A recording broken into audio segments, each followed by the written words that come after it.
2018 월드컵 16강전 맞불 작전으로 일본이 마지막 10초 만에 무너졌던 경기가 있죠. 벨기에를 상대로 일본이 갖추고 나왔던 것은 과연 뚝심이었을까요? 혹은 오만이었을까요? 2018년 7월 3일 2018 러시아 월드컵 16강에서 유럽의 강호 벨기에와 아시아의 유일한 생존 국가였던 일본이 만났습니다. 당연히 벨기에의 승산이 높다고 평가됐었는데 전체적인 스쿼드의 차이도 있었지만 조별리그에서 일본이 인상적인 경기력을 보여주지 못했던 부분도 작용했죠. 이러한 여론을 의식했던 일본의 니시노 감독은 공격적인 운영을 통해 승부를 보겠다며 승부차기 훈련을 제외해버리는 강수를 두었습니다. 이는 조별리그 3차전 폴란드와의 경기에서 0대1로 지고 있었음에도 불구하고 16강 진출을 위해 볼 돌리기를 시전했던 전술이 일본을 옥죄고 있었기 때문이죠. 벨기에는 3-4-3 포메이션. 주목할 점은 바로 케빈 더 브라이너를 중앙 미드필더로 기용했다는 점입니다. 공격적인 운영을 펼치겠다는 뜻이었죠. 이에 맞선 일본은 하세베, 나가토모, 카가와 등 유럽에서 잔뼈가 굵은 선수들을 대거 기용함으로써 벨기에와 맞서고자 했습니다. 그리고 그 의지는 전반 초반의 플레이에서 드러났죠. 강력한 전방 압박을 통해 벨기에를 괴롭혔고 1분도 채 되지 않아 카가와의 첫 슈팅이 나오는 등 기세를 올렸습니다. 4-4-2 혹은 4-2-4 형태로 압박을 가하면서 주도권을 잡았고 또한 자신들만의 패스 플레이를 펼치면서 주눅들지 않은 모습을 보여줬죠.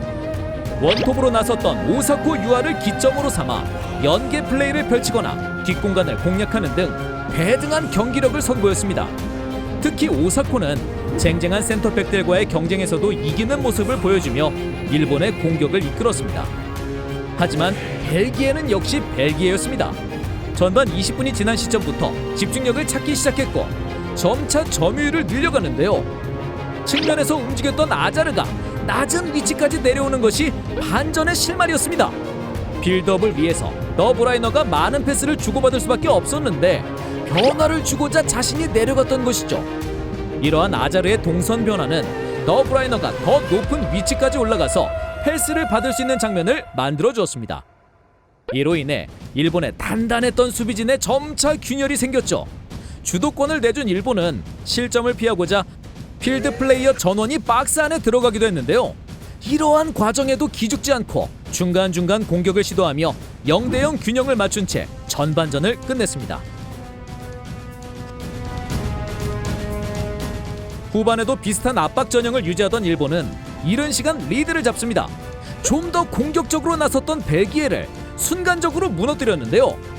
뇌니에와 카라스코가 높은 위치까지 전진했던 상황에서 일본이 역습 기회를 잡았고 시바사키의 멋진 전진 패스 한 방이 하라구치의 선제골까지 이어졌죠. 물론 베르통안의 수비가 아쉬웠던 것도 있었지만 일본의 간결한 역습이 빛을 발했던 순간이었습니다. 이내 실점에 당황한 벨기에가 정신을 차리기도 전에 두 번째 골이 터집니다. 콤파니가 끊어낸 세컨볼이 카가와에게 향했고 카가와는 발재간으로 비체를 무너뜨립니다. 이를 틈타 전진한 이누이가 멋진 중거리 슈팅으로 두 번째 득점을 터뜨리죠. 중앙 미드필더로서 많은 거리를 뛰어야 했던 더 브라이너가 복귀하는 순간 집중력이 흐트러졌고 이를 이누이가 놓치지 않았던 것이 주요했습니다. 비첼이 혼자서 커버하기엔 너무나 넓은 공간이었으니까요. 월드클래스 선수들도 2점 차는 부담이 됐을까요? 급해진 벨기에는 뒤도 돌아보지 않고 공격을 펼치지만 여러 차례 실수가 나옵니다. 후반 25분까지 슈팅 12개를 시도하였으나 유효 슈팅은 단 2개에 그쳤습니다. 또한 전체적으로 수비진이 전진하게 되면서 수비 라인과 간격이 붕괴되기도 했는데요. 여전히 공격적인 스탠스를 유지했던 일본이 이러한 기회를 잘 이용한 장면도 연출됐습니다. 결국 상황을 타개해야 했던 마르티네스 감독은 메르텐스와 카라스코를 빼고 샤들리와 펠라이니를 투입합니다. 이 교체가 처음 시행되었을 땐 더 브라이너가 전진하고 펠라이니 비첼의 투 미들 체제가 예상됐으나 오히려 펠라이니가 메르텐스의 몫이었던 우측 윙포워드 역할을 수행했습니다. 더 브라이너의 전진뿐만 아니라 펠라이니의 독특한 포지셔닝 그리고 샤들리의 투입까지 이러한 결단은 추후에 신의 한 수로 작용합니다. 자, 반전의 시작은 바로 이 장면. 후반 25분 높게 퍼올려진 공을 베르통원이 헤더로 연결한 것이 행운의 골로 마무리되면서 벨기에가 추격의 불씨를 당겼습니다. 그리고 4분 후 측면에서 아자르의 보기 드문 왼발 크로스가 전진해 있던 펠라이니를 향해 날아들어갔고 이를 헤더머신이 놓치지 않으며 동점이 됩니다. 이는 펠라이니가 중원이 아닌 높은 위치에 있었기 때문에 가능했었는데 펠라이니의 공격적인 배치는 바로 일본의 평균 신장이 참가국 중 최하위권에 위치했다는 것을 노린 것이었죠. 자, 이렇게 동점이 된 상황. 2점차 리드를 안고 있던 타이밍에도 수비적으로 전환하지 않았던 일본 역시 참을 수 없었습니다. 분위기를 탄 벨기에가 공격을 늦추지 않지만 그건 일본도 마찬가지. 치열한 공방 속에 어느덧 추가 시간으로 접어들었고 여기서 일본이 패착을 두고 맙니다. 혼다의 무회전 프리킥이 막힌 후 마지막 코너킥에서 일본은 센터백들을 모두 가담시켰습니다. 사실 이전까지 얻었던 세트피스에서 슈팅조차 하지 못했었기에 성공률이 희박했음에도 일본은 공격이라는 고집을 부렸고 이는 곧 극장골 허용이라는 처참한 결과를 낳았습니다.